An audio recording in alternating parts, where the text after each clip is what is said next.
Amados y amadas del Señor, es un privilegio nuevamente a través de este medio virtual poder enlazarnos en el Espíritu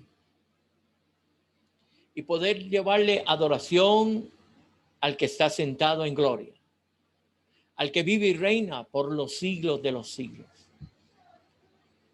Toda nuestra mayor adoración es hacia Él y para Él. En esta mañana, mis amados, voy a tocar un tema muy interesante, muy importante, pero a la vez polémico. Y digo polémico porque existen dos pensamientos en medio de este tema que hoy voy a estar tocando. Y lamentablemente, esto se ha debido no a la culpa de las Sagradas Escrituras, sino a la interpretación que le han dado los hombres. Yo quisiera más bien en esta mañana, en vez de hacer polémica, llevar a usted un mensaje de esperanza que enriquezca sus vidas a nivel espiritual y que con gratitud, al terminar este servicio, podemos levantar una oración al Dios vivo por el regalo tan maravilloso de lo que significa la salvación para usted y para mí. Yo de corazón les pido si pueden abrir la cámara. Quisiera verlos escribir, quisiera verlos con notas, quisiera verlos con la palabra, para que a la luz de la palabra usted pueda ir siguiéndome paso a paso cada una de esas enseñanzas que hoy voy a estar impartiendo. Le repito, quiero ser de bendición. No quiero ser polémica para ninguno. Por eso he orado con mi esposa y le he pedido al Espíritu de Dios que enlazca, una y haga una fusión entre el espíritu de Él y nuestro espíritu, de manera que terminemos comprendiendo con gratitud la maravillosa enseñanza que hoy tiene para usted el Espíritu de Dios. Quisiera que fuéramos a un pasaje de las Sagradas Escrituras y está en Primera de Pedro. Quiero que todos vayan. Primera de Pedro, capítulo 1, versículo 3 al 5. Si usted quisiera conocer uno de los pasajes más extraordinarios que tiene una profundidad eterna, es este. Yo no me puedo imaginar al apóstol Pedro recibiendo una revelación tan profunda y eterna como esta. Dice la Sagrada Escritura, versículo 3 de Primera de Pedro, capítulo 1. Bendito el Dios y Padre de nuestro Señor Jesucristo, que según su gran misericordia, subraya esa palabra, su gran misericordia, porque se la voy a explicar. Esta palabra misericordia en griego es eleos y significa sentimiento de compasión, efecto y bondad. Hay dos elementos esenciales, mi amada iglesia, escúcheme esto. Hay dos elementos esenciales para tener misericordia, y de ellos los tiene su Padre. Ver una necesidad Y número 2 es ser capaz de satisfacerla. No es un asunto de tener misericordia por alguien. Es un asunto también de ser capaz de ser la persona que santifica la necesidad de aquella persona por la cual usted siente misericordia. Cuando Dios tiene misericordia de nosotros, escúchame esto, hace 2 cosas. Dios refrena su juicio. Y número 2, Dios provee una manera para que seamos salvos. La manera en que Dios tiene su misericordia para con nosotros es que Él frenó su juicio, el juicio que nosotros lo merecíamos. Pero no solamente Él frenó su juicio, sino que también proveyó, sí, de manera de poder nosotros ser salvos. Continúo leyendo el pasaje. Vaya tomando notas. Nos hizo renacer para una esperanza viva por la resurrección de Jesucristo de entre los muertos. Verso 4.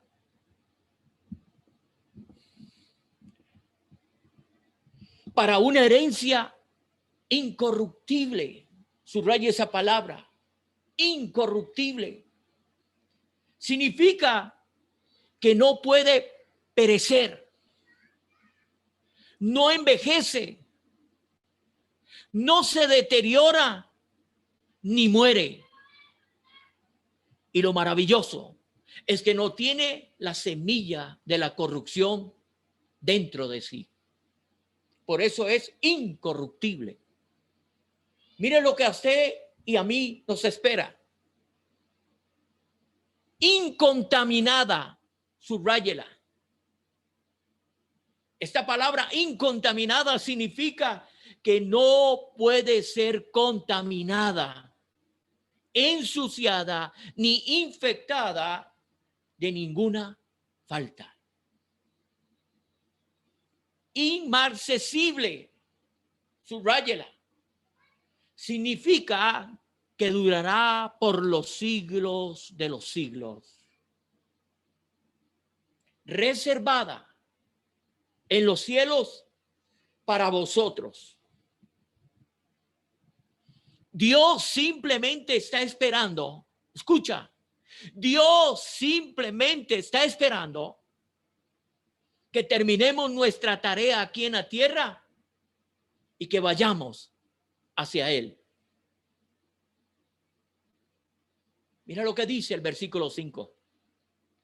Que sois guardados, subraye esa palabra, subráyela, que sois guardados.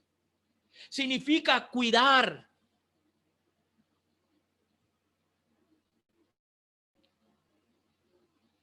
Guarnecer, proteger.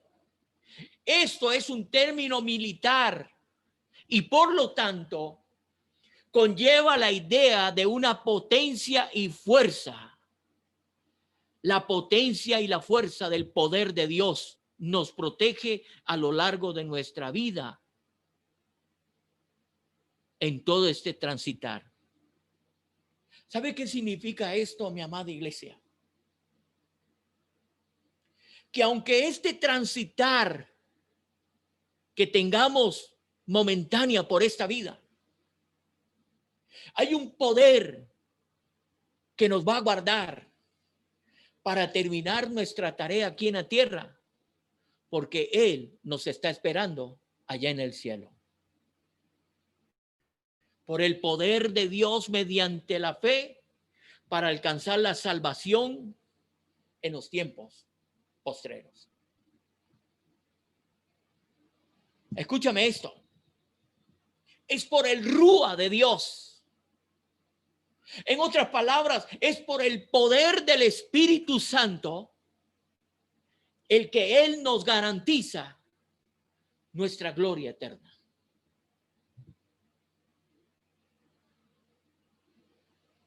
Mi hermano, la salvación no depende de usted, ni si usted tiene fuerzas, ni si usted cree no poder llevar la salvación adelante.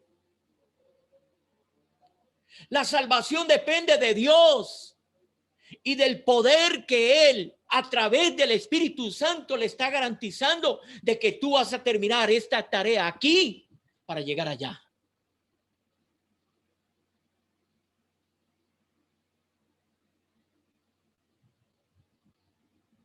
Este pasaje que estoy leyendo, mi amada iglesia, es riquísimo en la Escritura. Es uno de esos pasajes que son tan ricos que lo llevan a una eternidad para entender lo que aquí nos enseña. Tiene que ver con la gloriosa esperanza suya y mía. ¿Y cuál es la gloriosa esperanza suya y mía? Es la vida eterna. El glorioso privilegio de vivir para siempre con Dios. Esto quiere decir, imagínense lo que es vivir rostro a rostro con Dios para siempre. Si hoy usted quiere recibir una esperanza, préstele atención lo que el Espíritu de Dios a la profundidad a usted hoy lo va a llevar. El tema de esta mañana, ¿se pierde o no se pierde la salvación? Porque ese es el tema polémico. Ese es el tema que muchos no quieren entrar. Porque unos tienen un pensamiento y otros tienen otro. Lamentablemente, la Escritura, las sagradas Escrituras, la eterna verdad del todo suficiente está en medio de esos dos pensamientos. Y la pregunta, ¿hacia cuál verdad me inclino? Yo solo quiero llevarlos a la luz de las sagradas Escrituras. Yo solo quiero llevarlos guiados por el Espíritu de Dios, porque usted, al igual que yo, necesitamos al Espíritu de Dios para poder entender lo que Él vino a hacer por usted y por mí, y qué es lo que nos espera con Él en una eternidad. Yo quiero hacerles una pregunta. Y esta pregunta es muy importante. ¿Sabe por qué es muy importante? Porque lo va a usted a hacer reflexionar. Si existe salvación, entonces, ¿qué es lo que hay antes de la salvación? Si existe salvación, ¿qué es lo que hay antes? Para que exista un Salvador, tuvo que haber una razón antes para que Él viniera a salvar. Y la pregunta es el arrepentimiento. Porque sin arrepentimiento no existe salvación. Y quizás es aquí el meollo del conflicto entre los dos pensamientos. A la luz de las Sagradas Escrituras, a través del griego y a través del hebreo, vamos a desglosar lo que significa el arrepentimiento y aplicado a las Sagradas Escrituras para que a la profundidad del Espíritu y a través de la revelación de los pasajes que hoy voy a estar compartiendo, vamos a entender lo que significa realmente arrepentimiento. Y entonces, ¿Es acaso que yo me arrepentí? Porque si no hay arrepentimiento, no puede haber salvación. Entonces la pregunta, en el Nuevo Testamento, en el verbo griego, anote esta palabra, metanoín, así como suena. Se traduce normalmente como arrepentimiento. Este verbo tiene un significado definido en toda la historia de la lengua griega, desde el griego clásico hasta el griego del Nuevo Testamento. Si usted me logra entender esto y usted me logra entender la profundidad con que yo le expliqué el texto anterior que leímos, usted va a entender si verdaderamente existe esta polémica entre si se pierde o no la salvación.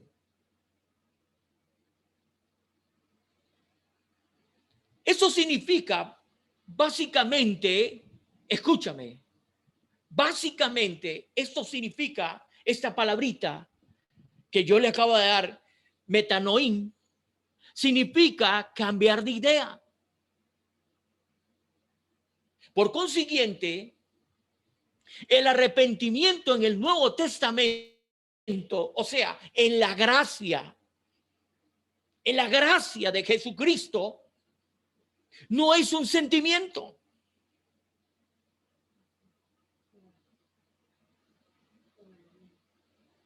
El arrepentimiento es un cambio de idea. No es un sentimiento, sino una decisión. Y se lo estoy llevando despacio para que usted pueda entender la profundidad de esto.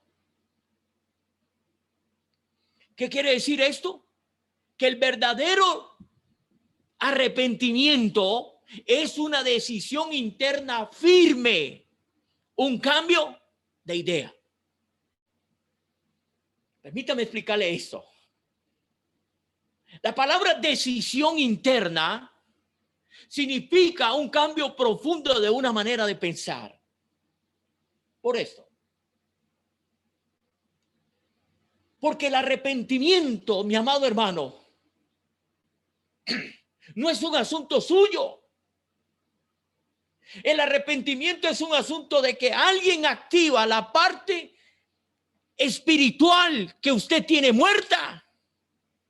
Y es cuando se hace una fusión entre el Espíritu de Dios y el espíritu suyo, la parte que usted tiene a imagen y semejanza de Dios.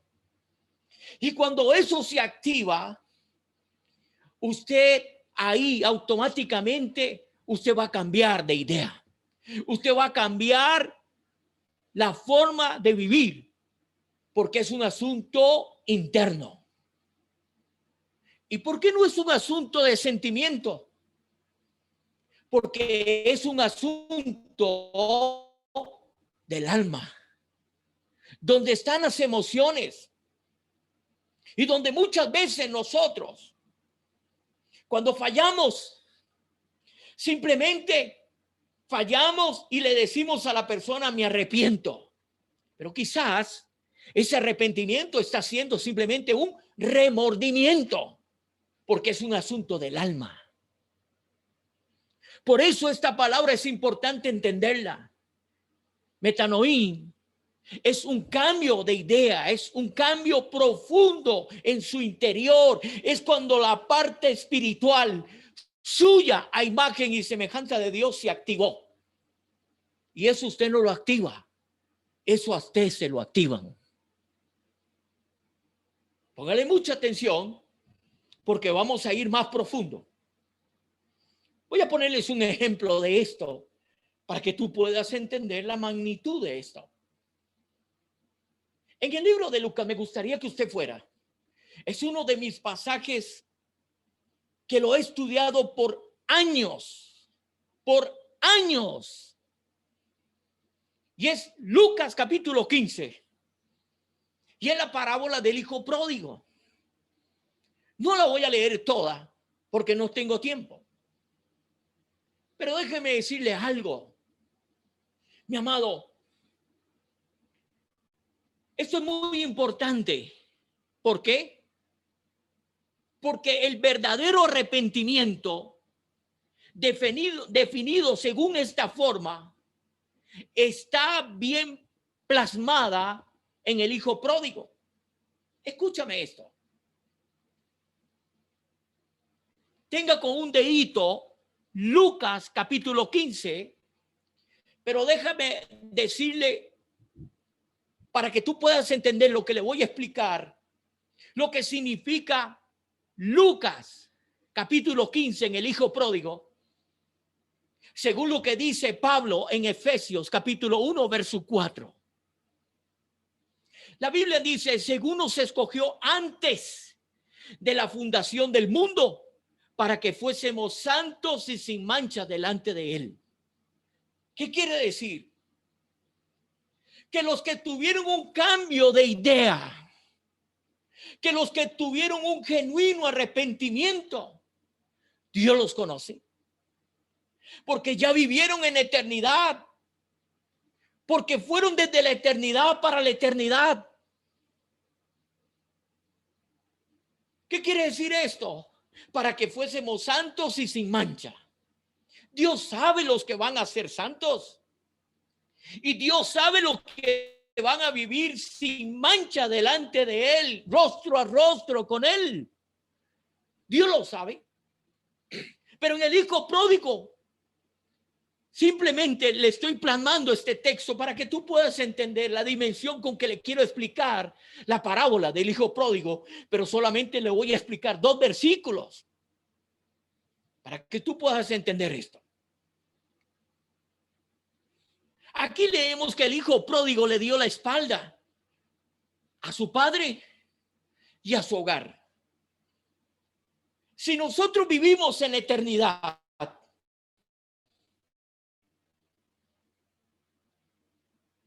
y cuando Dios nos planta aquí, le dimos la espalda producto del pecado. Dios necesitaba un Salvador, pero usted lo que necesitaba era arrepentirse. Entonces, nosotros le dimos la espalda a él. ¿Qué quiere decir esto? Que la luz, la verdadera luz, quedó a nuestras espaldas, y lo que quedó al frente fueron las sombras de la muerte. Y nosotros caminábamos hacia las sombras de la muerte en el pecado. ¿Por qué? Porque la luz quedó a nuestras espaldas. Fue la decisión que tomó este hijo cuando salió de su padre y le dijo: dame mi herencia. Y aún su padre, sabiendo lo que él iba a cometer, y aún su padre sabiendo el dolor por el que él iba a pasar y lo que él como padre iba a sentir, sin embargo se lo dio. Se lo dio. Como nos dio el libre albedrío para usted y para mí, para que tuviésemos que hacer lo que cada uno de nosotros le placiéramos hacer. Porque Dios no hizo robot. Dios hizo hijos. Y Dios no obliga a un hijo que lo ame. Escúchame esto. Ese hijo salió de la presencia de su padre, o sea, Dios. Y salió de su hogar, o sea, de la presencia del cielo. Vivíamos en una eternidad y salimos, según Efesios. Y partió a una tierra lejana. Y dice que vivió y malgastó todo lo que tenía viviendo en pecados y despilfarros, llevando una vida desenfrenada. Y al final, dice la escritura, que volvió en sí. Y hambriento, solo y en harapos, sentado en medio de cerdos, deseaba algo que comer y llenar su estómago. Y en un punto de su vida, versículo 18 de Lucas 15, dice la escritura: me levantaré e iré a mi padre. Yo quiero que usted subraye esa palabra, me levantaré. Aquí él, mi amado hermano, está por tomar una decisión. Me levantaré. Pero déjeme decirle algo. Inmediatamente llevó a cabo una decisión. Escúchame. La luz que daba en sus espaldas y la sombra de la muerte al frente. Pero en el versículo 20, mira lo que dice: me levantaré, y levantándose vino a su padre. Ahora escúchame esto, porque esto es muy fino. ¿Cuál es la diferencia entre el versículo 18 y el versículo 20? En uno dice, me levantaré, pero en el versículo 20, levantándose. ¿Qué quiere decir esto? Que aquí toma la decisión de cambiar de idea el cómo él estaba viviendo. Ahora, al levantarse y regresar donde él pertenece, entonces ya él camina hacia la luz, porque las sombras de la muerte quedan a sus espaldas. Ya él va camino a la luz, como usted y yo vamos caminando a la luz. Cuando tomamos la decisión de vivir como Dios quiere y no como a mí me parecía vivir o como a mí se me antojaba vivir. Esto es muy importante. ¿Y sabe por qué es muy importante? Porque el verdadero arrepentimiento, mi amado hermano, primero existe la decisión interna. Después, la acción externa que resulta de esa decisión. Aquí es donde está la gran diferencia. Si alguien espiritual no activa la conexión entre su espíritu con el espíritu que da vida, mi amado hermano, la decisión que usted tome no es más que un sentimiento.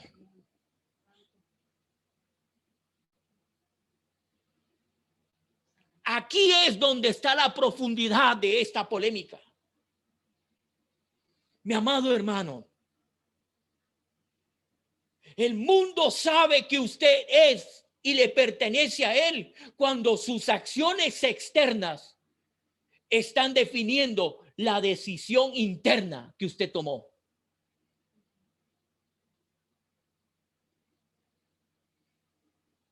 De esto se trata esto. El acto de regresar a su Padre Dios y el acto de volver a la casa donde pertenece el cielo. Ahora entiende lo que significa el hijo pródigo con Efesios capítulo 1, verso 4.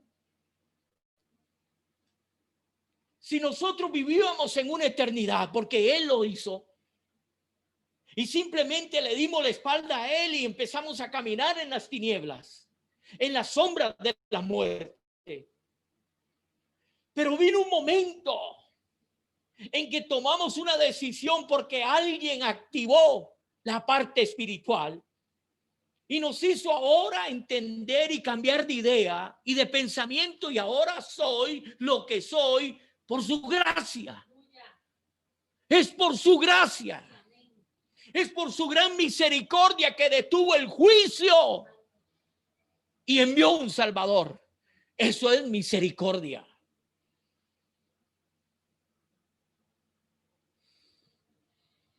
Ahora, quiero hacer la diferencia entre la palabra arrepentimiento y remordimiento.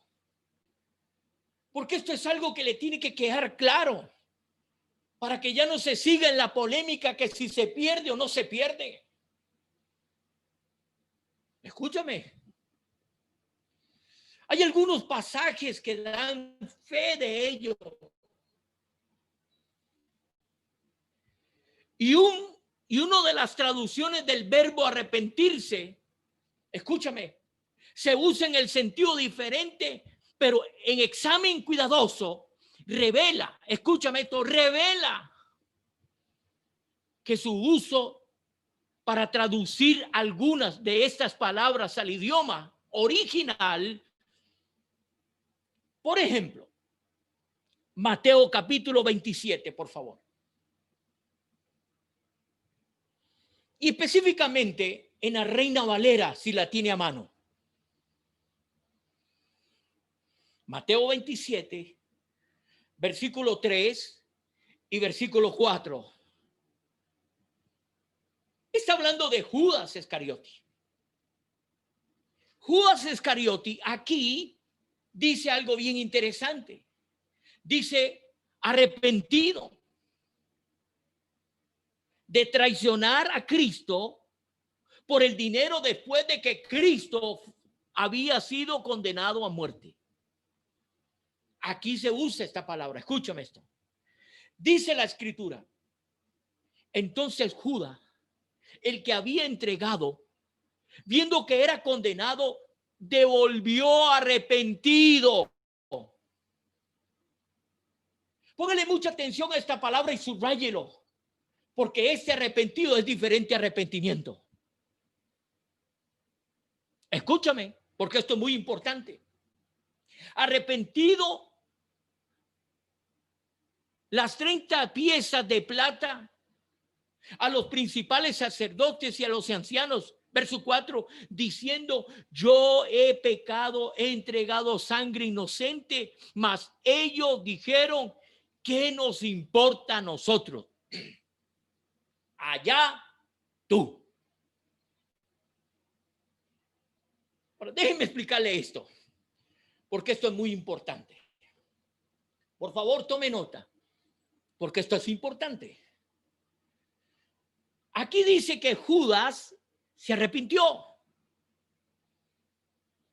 Pero la palabra griega usada en el original aquí no es metanoia. Se define como la definición que le dimos antes, sino metameleín. Metameleín, que es diferente a metanoia. Y esta palabra, que con frecuencia se malinterpreta erróneamente como arrepentimiento, pero que aquí significa remordimiento. Aquí se aplica a remordimiento, no a arrepentimiento. Arrepentimiento y angustia. Su conciencia lo quemaba, pero no la parte espiritual, sino la parte emocional del sentimiento de lo que había cometido. Escúchame esto. ¿Sabe por qué yo estoy explicando esto? Que si se pierde o no. ¿Sabe por qué yo tengo que explicar esto? Si se pierde o no la salvación. Porque aquí es donde está la clave de este asunto. Y entonces, sin embargo, no tuvo el verdadero arrepentimiento, ni cambió de idea, ni cambió de rumbo. Judas nunca cambió de idea, y mucho menos cambió de rumbo como para volverse al Señor y pedirle perdón. ¿Qué quiere decir esto? Mira lo que dice más bien el versículo 5 de Mateo 27. Ahí lo dice claro.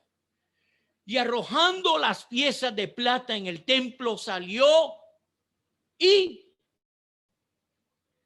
sentimiento, se ahorcó. Judas no usó metanoín.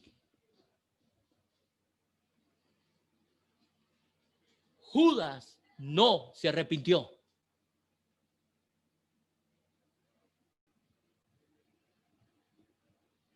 Ahora, si esto le queda claro,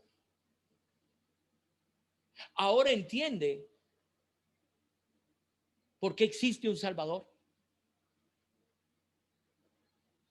¿Por qué es importante el griego y el hebreo cuando usted quiere aplicar un texto? Porque son palabras tan parecidas, pero tan parecidas, que no dicen lo mismo.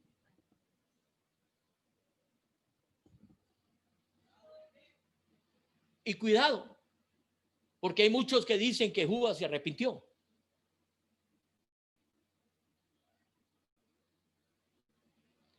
Permítame decirles algo y hago una aclaración. ¿Qué es salvación? Yo quiero definirle hasta esta palabra. ¿Qué es salvación? Según los escritores bíblicos, en la Biblia utilizan a veces los términos salvar y salvación para transmitir la idea de librar a alguien que está en peligro de muerte. Imagínense el cuadro de una persona que se esté ahogando en una piscina o en el mar. Por favor, solamente imagínense ese cuadro. Ernesto no sabe nadar y se está ahogando. Según Mateo, capítulo 14, verso 30, está hablando de la historia de Pedro, que quería caminar como su maestro cuando lo vio caminar sobre las aguas. Imagínense ese cuadro. Él se está ahogando. ¿Sí? Y de repente, escúchame esto. De repente él aparta la mirada de su Señor y la fija en las circunstancias. Pedro quita la mirada de su Señor y la apunta hacia el oleaje. Y en un momento de repente él se empezó a hundirse. ¿Y cuál fue su oración? Señor, sálvame. Versículo 30. Ese es el cuadro de lo que significa salvación. La salvación usted no la tomó. Hasta se la ofrecieron porque usted estaba ahogándose en delitos y pecados. Hubo una mano misericordia que en un momento determinado de su vida, aleluya, sí, usted se está ahogando, ya usted no podía más. Y Dios activa la parte, aleluya, la parte espiritual y hace la conexión y simple y llanamente aquella mano misericordiosa se extiende hacia usted que le está diciendo, sálvame. Y te sacó. Eso es salvación. No se haga muchos números. No entre en mucha teología a profundizar. Salvación es una mano misericordiosa que él mismo activó la oración que usted necesitaba decir y él le dice, tómala.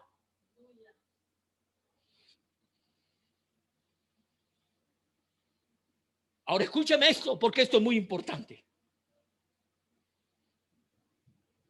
Nada, absolutamente nada fuera de Él podremos lograr. Si quitamos la mirada de Él, volveremos al chiquero, como el hijo pródigo. Porque ese es el lugar de los que salen de la luz y caminan en las sombras de la muerte. Ahora, si usted me está entendiendo esto, hay dos conceptos, tanto en el arrepentimiento como en la salvación. Y esto es muy importante. Ahora, déjeme decirle algo importante.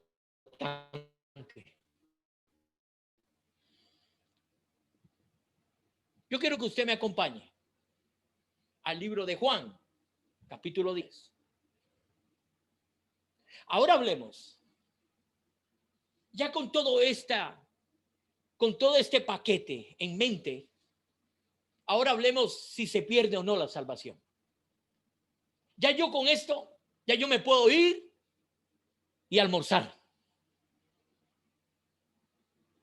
Pero entonces hablemos si se pierde o no la salvación.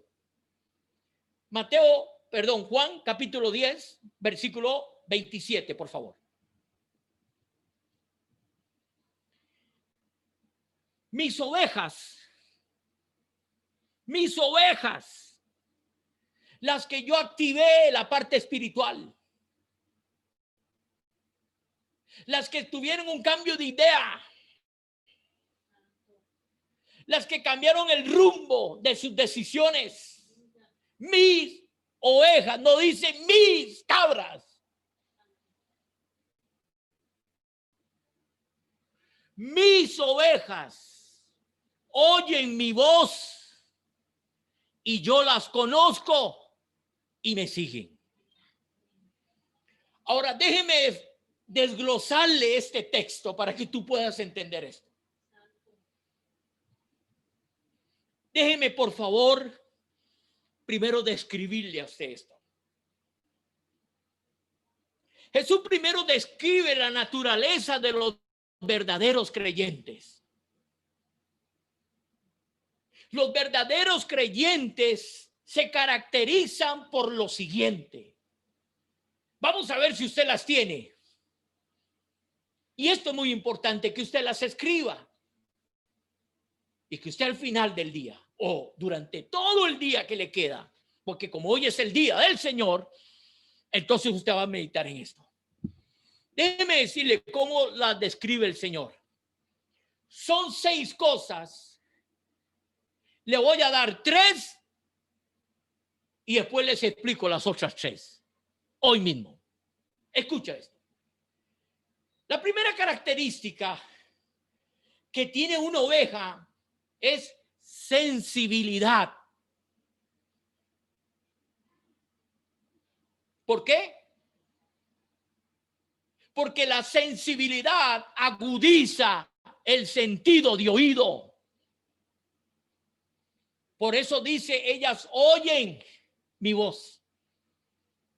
Sensibilidad. Le pregunto, ¿usted la tiene?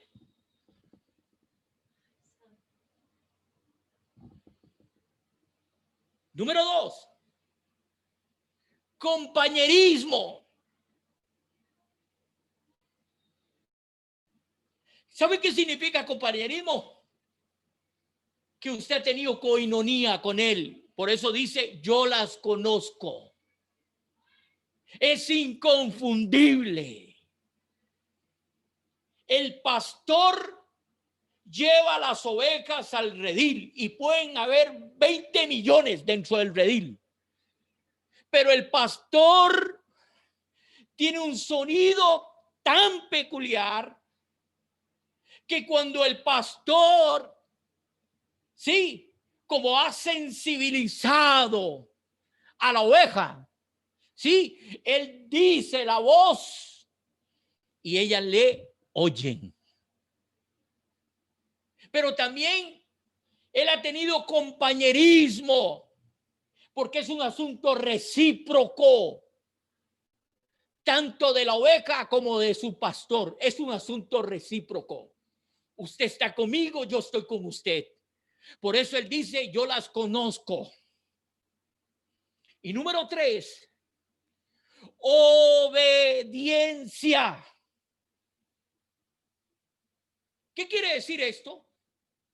Me siguen, no siguen a un montón. No tienen ideas erróneas de un montón de pensamientos o de ideologías. Estas 3 características, mi amado hermano, es del pastor hacia la oveja y de la oveja hacia el pastor. Pero las otras 3, mi amado hermano, tiene que ver con lo que usted hace primero con estas 3, es el resultado de las otras 3. Y esta dice lo que le ofrece el pastor a la oveja. Le dice que le da vida, versículo 28 de Juan 10:28. Dice que les da vida. Yo les doy vida eterna. Es una calidad de donde Él te hizo en Efesios 1:4 hacia donde Él está ofreciendo mientras usted camine en este transitorio por la vida. La segunda es certeza. Certeza. No perecerán jamás. Usted tiene que tener la certeza de que usted es salvo. Certeza. Y número 3, seguridad. Termina diciendo el versículo 28, nadie las arrebatará de mi mano.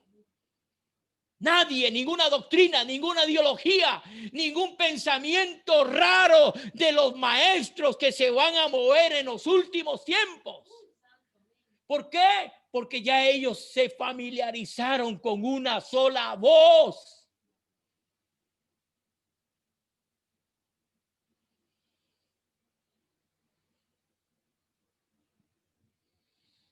Le pregunto, aquellos que pertenecen a Jesús son conocidos por Él y responden a su voz como una oveja que sigue al llamado de su Señor.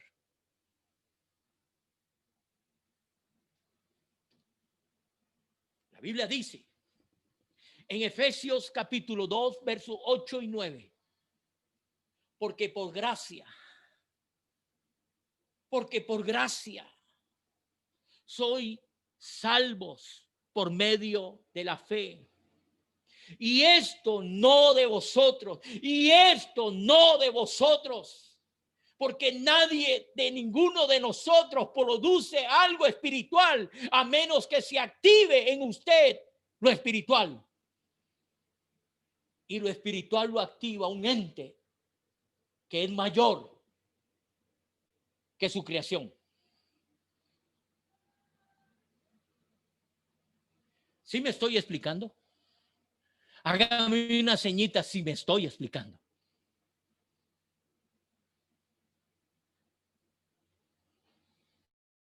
Ahora, escúcheme esto. Usted no tiene que hacer nada. Usted no tiene que hacer nada para la salvación, porque eso a usted no le compete. Eso a usted no le compete. Usted es salvo por Dios y únicamente por Dios. Ahora, escúchame esto, porque esto es muy importante. Yo quiero que usted tome nota de esto. Dice que por gracia. ¿Sabe qué significa la palabra gracia? Se lo defino de la forma más sencilla. Escúchame esto. Gracia es el favor y la bondad de Dios. Es el favor y la bondad de Dios. Su favor y bondad se brindan a pesar del hecho de que es inmerecido. ¿Escuchó eso? Aún sin merecerlo, Él lo hizo merecer, porque a Él le plació.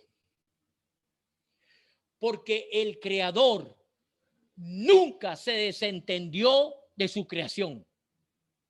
Y usted es la máxima expresión del amor de Él, usted para Él.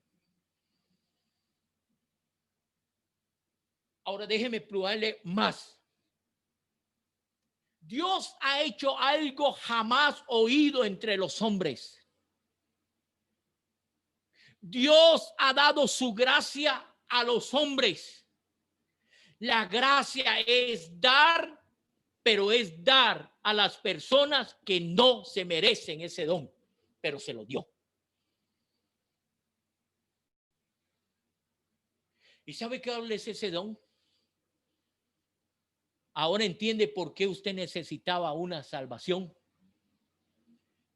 Porque el don es Jesucristo. Por eso Él lo dio. Ese es el don que Él dio a Jesucristo. A Jesucristo. Por eso es que usted necesitaba entender lo que es salvación. Ahora, escúcheme esto. Acompáñeme a Segunda de Pedro, por favor. Capítulo 3, verso 9.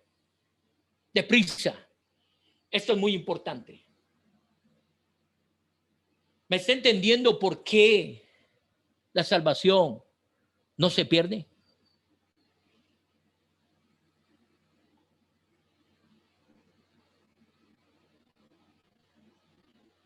Escúchame esto. Escúchame esto. Porque ahora le voy a hacer un sándwich para que usted se lo coma en la noche. Segunda de Pedro, capítulo 3, verso 9. Dice, no es que Dios sea lento para cumplir su promesa, como algunos lo piensan. Lo que pasa es que Dios tiene paciencia con ustedes. Alabado sea el que vive. Por eso Él detuvo el juicio. Sigue diciendo el texto, porque Él no quiere que nadie muera, sino que todos vuelvan a obedecerle. Alabado sea el que vive. ¿Usted sabe por qué Cristo no ha venido? ¿Usted sabe por qué Cristo no ha regresado a esta tierra? Quizás usted me puede decir un montón de argumentos. Él no ha regresado por una sola razón. Él quiere que todos los que son de Él,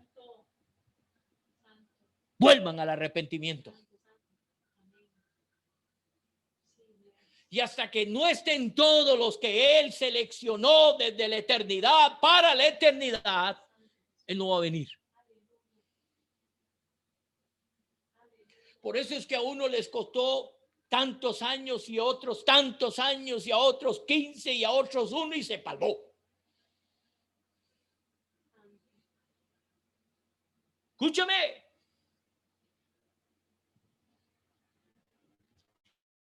La palabra paciente en este texto significa que Dios es paciente con nosotros, que Dios sufre durante un largo proceso con nosotros. El que más sufre es el Creador. no su creación. Pero nosotros somos tan injustos que le achacamos todo el sufrimiento de nosotros a Él, no sabiendo que Él, sí, vela. Dios vela y te persigue y envía a sus ángeles para que te custodien, porque tú tienes un día reservado para la salvación.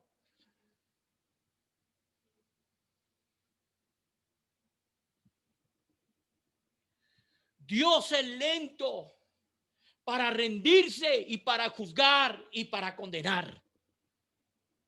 Dios guarde no fuera así. ¿Dónde estaríamos nosotros si Dios ya hubiese tomado la decisión de mandar el juicio? Le pregunto, ¿está usted preparado?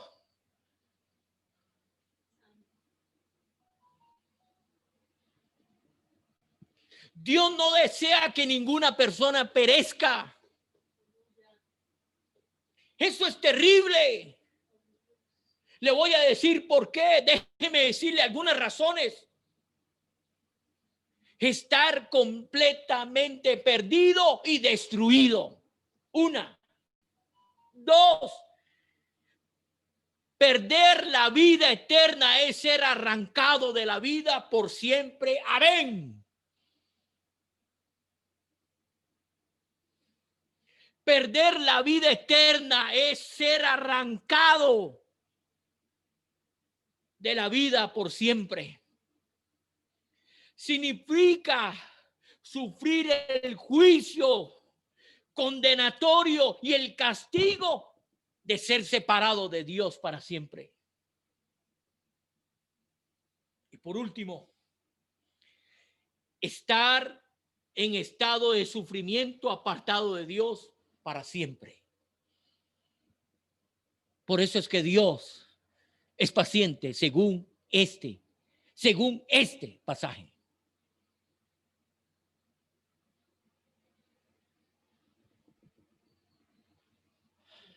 Ahora escúcheme.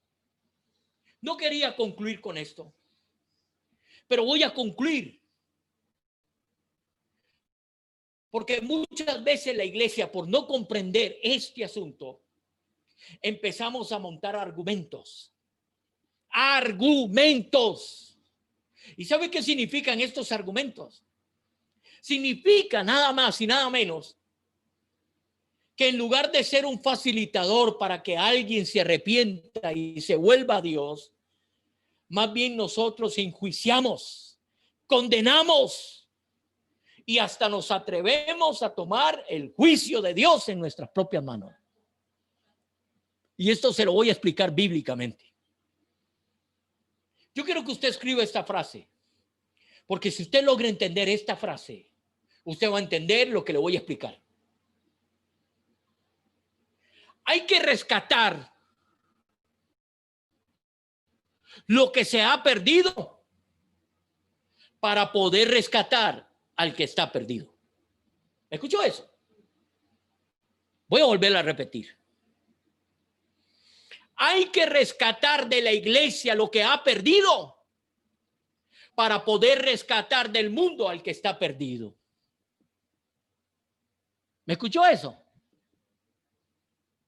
Porque si usted recupera lo que usted perdió y deja de condenar, en vez de sentir compasión, en vez de sentir amor, en vez de sentir un compromiso delante del Creador para que salve a ese que está perdido y no enviarle un juicio condenatorio, que si es o no es salvo. La iglesia perdió la sensibilidad del amor y de la compasión que se debe sentir por un hermano igual que usted.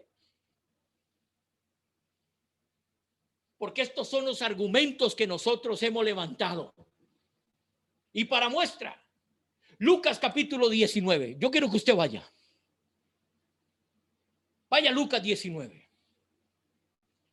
Versículo 1 Usted sabe esta historia, pero con esta frase ahora la vas a entender desde el punto de vista de la salvación. Lucas 19, verso 1 dice: Jesús entrando en Jericó, allí vivía Zaqueo, un hombre muy rico que era jefe de los cobradores de impuestos. Zaqueo salió a la calle para reconocer a Jesús, pero no podía verlo. Aleluya.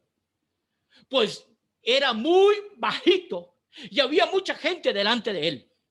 Entonces corrió a un lugar por donde Jesús tenía que pasar. Y para poder verlo, se subió a un árbol de higos. Cuando Jesús pasó por allí, miró hacia arriba y le dijo: aleluya, Zaqueo, hoy es tu día. Porque Dios tiene un día de redención. Alabado sea el que vive. Zaqueo, baja de ahora mismo, porque quiero hospedarme en tu casa. Aleluya. Verso 6. Zaqueo bajó enseguida y con mucha alegría recibió en su casa a Jesús, con mucha alegría, no con temor, no con ansiedad, con mucha alegría, porque algo se activó en él, porque alguien le activó la conexión espiritual. Y escúchame esto, verso 7. Cuando la gente vio, vea el argumento, vea lo que la gente ha perdido, vea lo que la iglesia ha perdido. Cuando la gente vio lo que había pasado, empezó a criticar a Jesús y a decir: ¿cómo se le ocurre ir a la casa de este hombre tan malo? ¿Cómo se le ocurrió ir donde Mariela? ¿Cómo se le ocurrió agarrar a Ernesto? ¿Cómo agarró usted a un trailero como José? Escúchame. El Señor, oiga, después de la comida, vea cuando existe una conexión, vea cuando existe un verdadero arrepentimiento, una metanoia. Después, verso 8, después de la comida, Zaqueo se levantó. No le dijo Jesús que se levantara, porque es un asunto recíproco. Las ovejas oyen mi voz y me siguen, y yo las conozco, y nadie me las arrebatará de mi mano.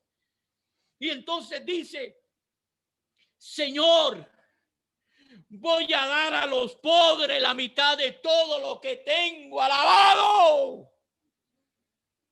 Tenía 50 millones y dice: voy a regalar 25 millones a los pobres. Pero no solo eso, no solamente eso, sigue diciendo: devolveré 4 veces esa cantidad. ¿A quiénes? A los que le he robado algo. Usted se puede imaginar a todos aquellos que estaban criticando a Jesús, que cómo iba a ir a la casa de Zaqueo. Y cuando escucharon a Zaqueo oír esto: a mí me robó.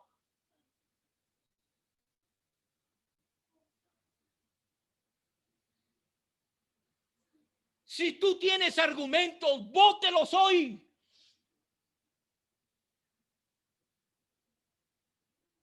Porque cuando Dios convierte a alguien, es genuino,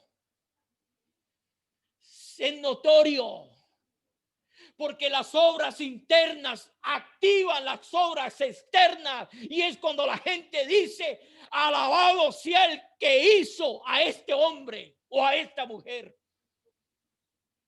y lo glorificarán por sus obras.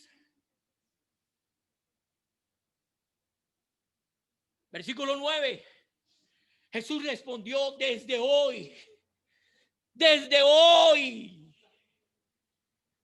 tú y tu familia son salvos. ¿Usted me está entendiendo? Si la iglesia votara los argumentos y escuchara la voz de aquel que lo quiere enviar, aquel que no es salvo, fuéramos más efectivos para predicar. Pero ¿cómo yo me voy a meter a la casa de aquel incircunciso o aquel homosexual o aquella lesbiana? ¿Cómo yo me voy a meter a la casa de aquel ladrón, de aquel drogadicto? Yo soy cristiano, de aquel santero, de aquel hechicero, de aquel brujo. Cuando usted va con la cobertura de Dios, no hay demonios que se le peguen.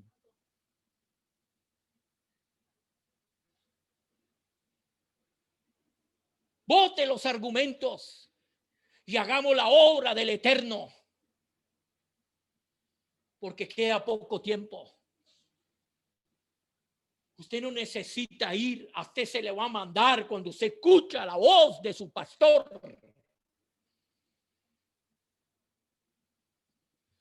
Escucha esto y con esto concluyo.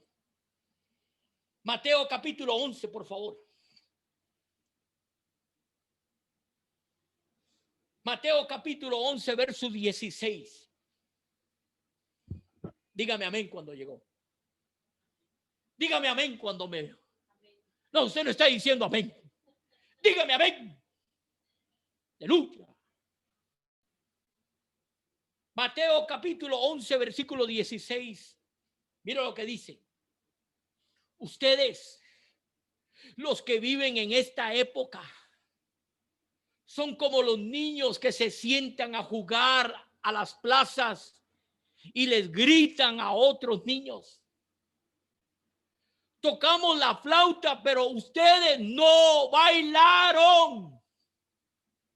Cantamos canciones tristes, pero ustedes no lloraron, porque se perdió la sensibilidad. Se perdió eso que la iglesia tenía.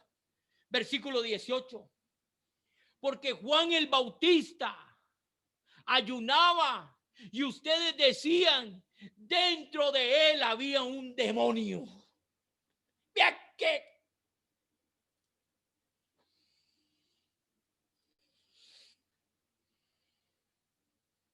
¿qué argumento? Versículo 19. Luego vine yo, el Hijo del Hombre, que como y bebo, Y ustedes dicen que soy un glotón y un borracho. Estos eran los fariseos. Estos eran los escribas. Estos eran los responsables de llevar a la gente al reino. Que en vez de hacer más prosélitos para el reino, los hacían para el infierno. Y dice que soy amigo de gente de mala fama, como Zaqueo.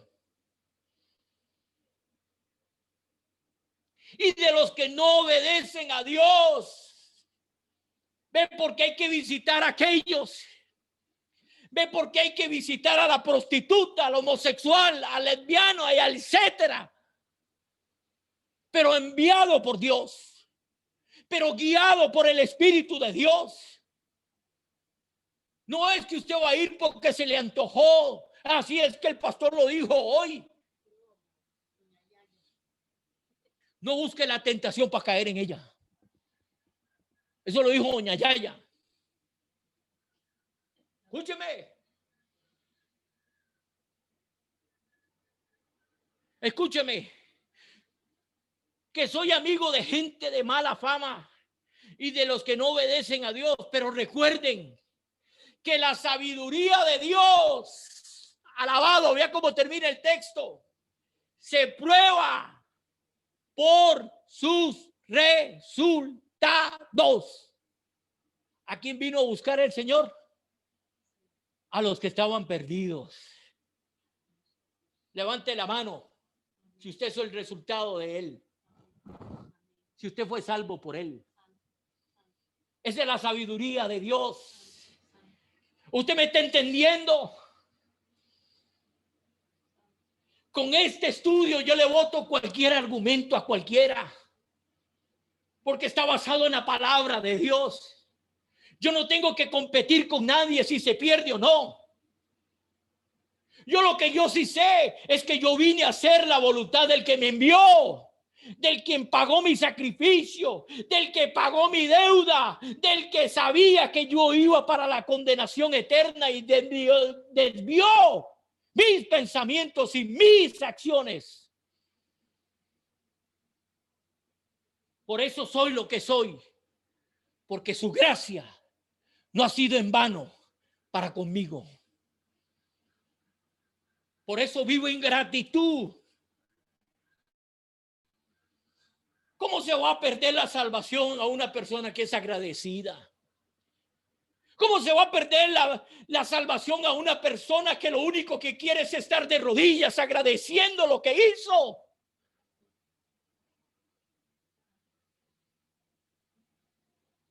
Pero si usted tiene un remordimiento, más vale que hoy tenga la oportunidad de volverse a Él.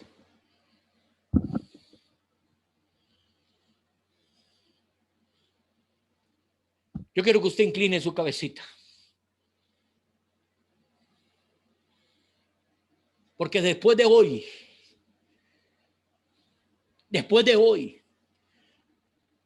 no le vaya a pasar como aquel Job que de oídas te había oído.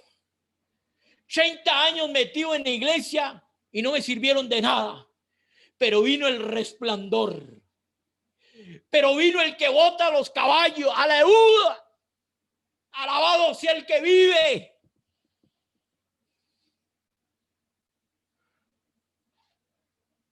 Porque cuando usted tiene un encuentro personal con Él, nunca más usted se saldrá del hoyo de su mano. Nunca más. Nunca más. Nunca más. De su corazón lo único que brota es gratitud. Yo no tengo que pensar en que si se pierde o no. Yo lo único que tengo que pensar es en agarrarlo a Él y en que un día tendré el privilegio de verlo cara a cara y de poderle dar un beso y de poder, como aquellos ancianos que tiraron las coronas y cayeron a sus pies y dijeron: santo, santo, santo, el que vive por los siglos de los siglos. Es gratitud lo que brota de mi corazón. Aquel que me vio hundido en el fango, en el pozo de la desesperación, y lo único que hizo fue extender su misericordia, el brazo que no se ha cortado, el vaso que no es de carne, y me dice: ven fuera. Lo único que brota de mi corazón es gratitud. Bote los argumentos y hagamos lo que se nos mandó a hacer. Sintamos compasión por los que verdaderamente necesitan sentir compasión. Este es un tema que nunca más usted lo olvidará. Porque hay gratitud. Porque yo no estoy hablando de hombres. Estoy hablando del todo suficiente y poderoso. A Él daré gloria. Por Él y para Él viviré y moriré sirviéndole a Él. Y lo único que sé es que me callará Él. Padre, en esta hermosa mañana y tarde, lo único que quiero, Señor, es pedirte que estas palabras, Señor, se aniden en un corazón agradecido y en un espíritu vivificado. Lo único que anhela mi corazón, Dios, es saber que los hermanos y hermanas que me están escuchando hoy van a meditar y van a hacer el trabajo de la vaquita rumiar para que esta palabra nunca más se les olvide. Como pastor de ellos, he dado toda mi vida, he dado lo mejor de mí para ellos, porque lo único que quiero, Dios, es devolvértelos a ti, los que me diste, para que ninguno de ellos se me perdiera. Como pastor, el anhelo de mi corazón es botar todos los argumentos de ellos para que juntos hagamos la obra encomendada que se nos mandó a hacer. Señor, visita cada vida ahí donde están. Si alguno hoy no ha nacido de nuevo, te pido, Dios, como el día que llegaste a la vida de Zaqueo, llegue hoy a esas vidas y activa la parte espiritual de ellos para que vengan al descanso eterno de sus almas perdidas. Y que hoy pueda, Señor del cielo, Padre, volver en sí como el hijo que se había ido de casa, que se había perdido y le había dado la espalda a su padre, que cuando caminaban en la sombra de la muerte, de las tinieblas, hoy le den la espalda a la sombra de las tinieblas y caminen hacia la luz perpetua, que es Cristo el Señor de gloria. Por ellos, Dios, hoy oro para que el Espíritu de Dios los convenza y se arrepientan. En el poderoso y maravilloso nombre de Jesucristo, tu Hijo amado, se lo pido. Que la bendición del Dios Todopoderoso, Dios Padre, Dios Hijo y Dios Espíritu Santo, visite cada seno de estas familias en el poderoso nombre de Jesús. Que así sea. Les bendigo 1000 veces. Quedan en paz.